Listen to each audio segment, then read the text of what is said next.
The Israel-Gaza war weighs heavy on the minds of those at prayers. At Stechford Mosque in Birmingham, people had pleaded with their MP Jess Phillips to back calls for an immediate ceasefire as Israel bombards Gaza in response to an attack last month. Order. Last night, the Birmingham Yardley MP heard their calls, becoming one of 56 Labour members to break the party's official position, in a letter saying, "I must vote with my constituents, my head and my heart." I think she's done the right thing. We all want peace, and I think there should be a permanent solution to this issue. People are losing lives on both sides. The former Labour leadership hopeful quit the party's front bench, leaving her role as Shadow Minister for Domestic Abuse and Safeguarding. On the morning of the vote, I felt like my constituents, who have been very kind and reasonable and caring, but hurt by what they see happening, I felt like I had to go both with my heart in what I thought, but also with them. The party leadership may say that a ceasefire will allow Hamas time to pause, regroup, rebuild, and then attack Israel even further.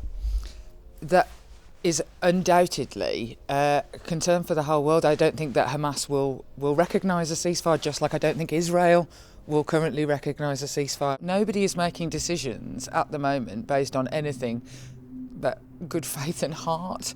It was an SNP amendment which last night aimed to call for the immediate ceasefire. 6 West Midlands Labour MPs rebelled despite being told to abstain and despite warnings from colleagues. I'm asking this House, think twice about the SNP amendment because it has been put here to cause division.